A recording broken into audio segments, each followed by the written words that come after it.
سمجھنے کے جیسے میرے حبیب علیہ السلام نے اپنے صحابہ کو سمجھایا اور صحابہ نے اس پہ عمل کر کے دکھایا۔ آئیے جب آپ سنیے، شریعت کا کوئی حکم کسی شخص کے خواب سے ثابت نہیں ہوتا سوائے امام اعظم محمد الرسول اللہ کے خواب سے صلی اللہ علیہ وسلم۔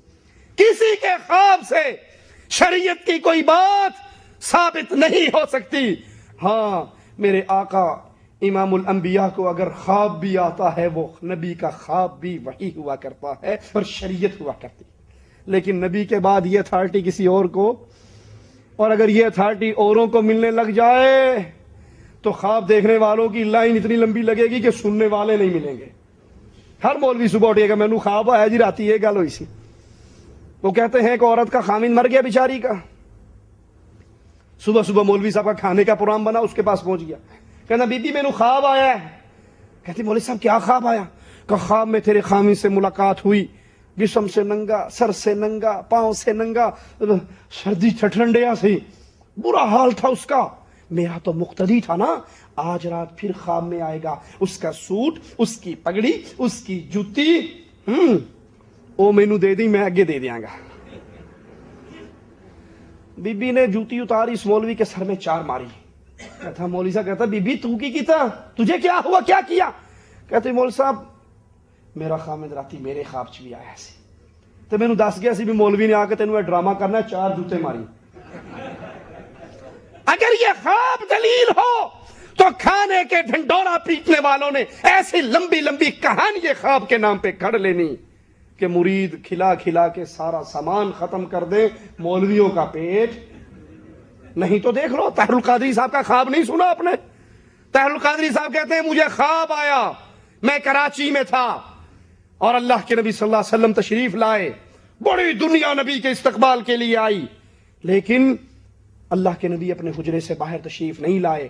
تھوڑا سا دروازہ کھلا ہے جہاں سے میری نظر نبی پر پڑ رہی، اور نبی بھی جھانک کے دیکھنے باہر ہیں، یہ چلے گئے، سورے چلے گئے، ایک ایک کر کے کوئی بھی نہیں رہا، میں اکیلا تنہا طاہر القادری رہا۔ اللہ کے نبی صلی اللہ علیہ وسلم باہر تشریف لائے، دوسرے کمرے میں گئے، وہاں وضو کیا، وضو کر کے پھر اندر آیا، پھر مجھے بلایا، میں جاتے ہی آپ کے قدموں میں گر گیا، آپ کے پاؤں مبارک پکڑ لیے۔ آپ نے کہا طاہر القادری، پاکستان کی اسلامی جماعتوں نے مجھے بلایا تھا، میری دعوت کی تھی، میں ان کی دعوت پہ اپنی مرضی سے نہیں آیا، میں ان کی دعوت پہ آیا، میں اپنی مرضی سے نہیں آیا، ان کی دعوت پہ آیا، لیکن کوئی میرے استقبال کے لیے ایئرپورٹ پہ نہیں آیا، مجھے بڑا دکھ ہوا، اب میں ناراض ہو کے جا رہا ہوں، اور میں پاؤں پکڑا، نبی نہیں جانے دیں گے، نبی نہیں جانے دیں گے۔ آپ کہتے نہیں میں نے جانا ہے، میرے ساتھ انہوں نے بہت برا سلوک کیا، میں نے جانا ہے، میں نے جانا ہے۔ اور بہت منتوں کے بعد آپ کہتے ہیں، میں نے کہا اللہ کے نبی کوئی حل تو بتائیے آپ کے رکنے کا۔ کہا ایک ہی حل ہے۔ میں نے کہا اللہ کے نبی فرمائیے کیا حل ہے؟ کہا وہ حل یہ تو میرا میزبان بن جا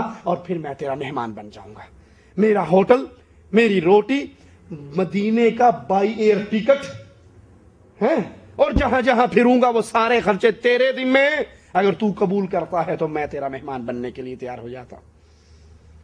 اب کہتا ہے لوگوں کو کہ دیکھو میں نے تو نبی کو وعدہ کر لیا، میرے پلے کوئی شے ہے نہیں، اس کا مطلب کیا ہوا؟ تسی دیو گے تو میں دیا گا، میرے پاس تو کچھ نہیں، میں نے وعدہ کر لیا، یہ گل پکی کہ میں نے وعدہ کر لیا، لیکن میری جیب خالی ہے۔ انا للہ و انا الیہ۔ اور صوفہ یا کرسی کو صوفہ بڑا ہوا ہے، اس پہ آقا تشریف رکھتے ہیں، اور میں حضور اسلام کے قدموں سے لپٹ کر حضور کے قدموں میں زمین پر بیٹھ جاتا ہوں، قدمین شریفین سے لپٹ کے نیچے بیٹھ جاتا ہوں، اور آقا گفتگو کا سلسلہ شروع فرماتے ہیں مجھے طاہر، میں اہل پاکستان کی دعوت پر اور یہاں کے دینی اداروں اور دینی جماعتوں اور علماء کی دعوت پر پاکستان آیا تھا، انہوں نے میری قدر نہیں کی، میری میزبانی نہیں کی، اور میں اب اہل پاکستان سے ناراض ہو کر واپس مدینہ جا رہا ہوں۔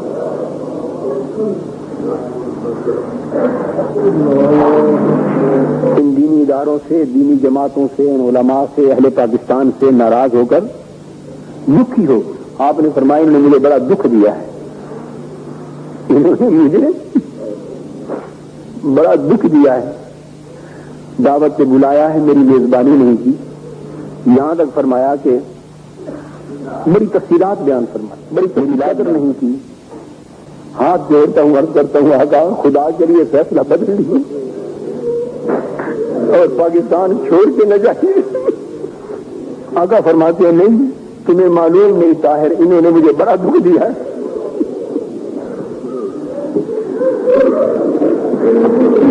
بار بار ایسا فرماتے ہیں کہ مجھے انہوں نے دعوت دی تھی، انہوں نے ان کی دعوت پر آیا تھا اور بلا کر میری عزت نہیں کی. تم وہ شرط کے پورا کرنے کا وعدہ کر لو، میں وعدہ کرتا ہوں. میں نے عرض کیا حضور فرمائے تو صحیح وہ شرط کیا ہے؟ وہ شرط کیا ہے؟ جو کچھ ہو سکا ہم کریں گے. آپ فرماتے ہیں طاہر اگر چاہتے ہو کہ میں پاکستان میں رک جاؤں تو شرط صرف یہ ہے کہ میرے میزبان تم بن جاؤ، کہ میں مزید 7 دن اپنا قیام پاکستان میں تمہارے کہنے پہ روک کر لیتا ہوں. 7 دن مزید رہوں گا یہاں. میرا ٹھہرنے کا انتظام بھی تم نے کرنا ہوگا، میرے کھانے پینے کا انتظام بھی تمہارے سپرد ہوگا. پاکستان میں جہاں کہیں آؤں گا جاؤں گا وہ ٹکٹ اور انتظام آمد و رفت بھی تمہارے سپرد ہوگا. اور جب واپس مدینہ جانا ہوگا تو مدینے تک کا ٹکٹ بھی تم لے کر دو گے. یہ سارا انتظام تمہارے سپرد ہوگا، یہ وعدہ کر لو. میں نے عرض کیا حضور یہ سارا بات فرماتے ہیں پھر میرا وعدہ ہے کہ میں 7 دن جاؤں. اس وقت مجھے آقا نے فرمایا کہ تم اپنا ادارہ منہاج القرآن بناؤ، میں تم سے وعدہ کرتا ہوں تمہارے ادارے میں آؤں گا. اب آپ کو بھی فیصلہ کر سکتے. ایمان کا مسئلہ ہے. اور یہ جو کچھ پاکستان میں ہو گیا ہے دین کے ساتھ، یہ کیا سب اس امر کی طرف اشارہ نہیں تھا؟ جی اس امر کی طرف یہ اہل پاکستان سب کچھ آقا نے فرمایا، انہوں نے مجھے بڑا دکھ دیا ہے. دوستو مبارک ہو آپ کو کہ ان سب کے کیے کرتے کے بعد اب میزبانی حضور نے اپنی آپ کو سپرد کی، اس منہاج القرآن کو سپرد کی ہے میزبانی، اور وعدہ لیا ہے، آپ کی طرف سے وعدہ لیا ہے. اس میزبانی کا کیا مراد ہے؟ اس میزبانی کیا اسلام کا نفاذ مراد نہیں ہے؟ کیا اس سے مراد اسلام کا نفاذ نہیں ہے؟ اسلامی انقلاب نہیں ہے کیا اس کے علاوہ کچھ؟ اس لیے دوستو اگر ہم اپنا تن من دھن اسلامی انقلاب کے لیے نہیں لٹاتے تو ہمارا ایمان جاتا ہے. یہ خواب بناتے ہوئے اپنے ہی عقیدوں کو بھلا دیا. کیا اللہ کے نبی فرمایا میں مدینے سے آیا، میرے استقبال کے لیے کوئی نہیں آیا، اب میں واپس جا رہا ہوں. جو آئے اور جائے وہ حاضر ناظر. یہ عید میلاد کے جلوس میں بھی آپ جاؤ گے نا، سنو گے لوگ رو رو کے کہہ رہے ہیں میٹھے کی آمد مرحبا، پیارے کی آمد مرحبا، مدنی کی آمد مرحبا، نبی کی آمد مرحبا. جشن ولادت نبی کی آمد ہے، آج جشن ولادت نبی کی آمد ہے. آقا مرحبا، مدنی مرحبا، عربی مرحبا، مکی مرحبا، آقا کی آمد مرحبا، داتا کی آمد مرحبا. جھوم کے بولو مرحبا، جھوم کے بولو مرحبا، جھوم کے بولو. ارے بھائی آمد اس کی ہوتی ہے جو پہلے موجود نہیں ہو. جو پہلے موجود ہو وہ آیا نہیں کرتا، اور جو حاضر ناظر ہو وہ جایا. اور تعلقات جیسا کہتے ہیں ٹکٹ دو بھائی، یہ ٹکٹ ریٹرن میں نے دینا ہے، نبی سے وعدہ کیا ہے.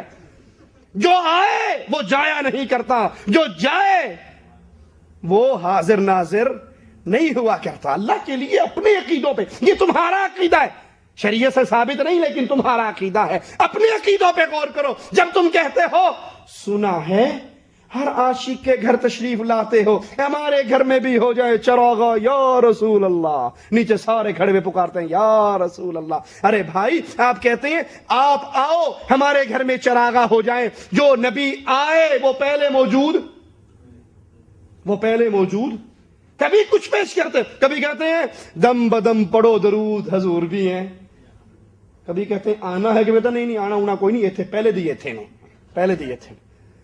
آپ جو عقائد اپنے خوابوں میں پیش کر رہے، اپنے جلسوں میں پیش کر رہے، وہ تو آپ کے اپنے عقیدے سے ٹکرا رہا ہے۔ اور نبی نے کہا بقول طاہر القادری صاحب کے کہ میں آیا پاکستان کی اسلامی جماعتوں کی دعوت پر، میرا کسی نے استقبال نہیں کیا ہے، تو نبی عالم الغیب نہیں تھے؟ نبی کو پتا نہیں تھا میں جاؤں گا میرا استقبال کوئی نہیں کرے گا، پھر آپ آئے کیوں؟ اب جو جانے کی بات کر رہے ہیں پھر آئے کیوں؟ کہا مجھے ٹکٹ چاہیے، ہوٹل کا سسٹم، کرایہ، یہ سب تیرے ذمہ میں۔ ارے تمہارا عقیدہ تو یہ ہے بھائی کہ اللہ کے رسول صلی اللہ علیہ وسلم کون ہے؟ مختار کل، زمین و آسمان کے سارے خزانوں کی کنجی ہے نبی کے پاس، مختار کل۔ مدینہ ریٹرن ٹکٹ طاہر القادری سے کیوں مانگ رہا ہے؟ خواب دلیل نہیں سوائے خواب محمد الرسول اللہ کا صلی اللہ علیہ وسلم، وہ شریعت کا حکم ہوا کرتا ہے، وہ وحی ہوا کرتا ہے۔ میرے نبی کے خواب کے علاوہ کسی کا خواب شریعت کے اندر کوئی اتھارٹی نہیں رکھتا۔ اور پھر یہ خواب دیکھا کس نے؟ حضرت عباس رضی اللہ عنہ وارضاہ نے۔ لیکن حضرت عباس نے بھی یہ خواب کب دیکھا؟ جب تک وہ مسلمان، حالت کفر میں حضرت عباس نے اس خواب کو دیکھا۔ تو پھر جب حضرت عباس مسلمان ہو گئے، مسلمان ہونے کے بعد انہوں نے اس خواب کو، جس خواب کی دلیل مفتی صاحب جاء الحق اپنی کتاب میں دے رہے عید میلاد النبی پر، اس خواب کو دیکھنے والے عباس رضی اللہ عنہ وارضاہ، حضرت عباس نے اس خواب کو بنیاد بنا کر خود جشن عید میلاد النبی کیوں نہیں منایا؟ جس کے خواب کی دلیل آپ ہمیں دے رہے، حضرت عباس نے خود اس خواب کو دیکھا، پھر اسلام قبول کیا۔ مسلمان ہو کر حضرت عباس نے نہ چراغاں کیا، نہ بتیاں جلائی، نہ قمقمے لگائے، نہ جلوس نکالے، نہ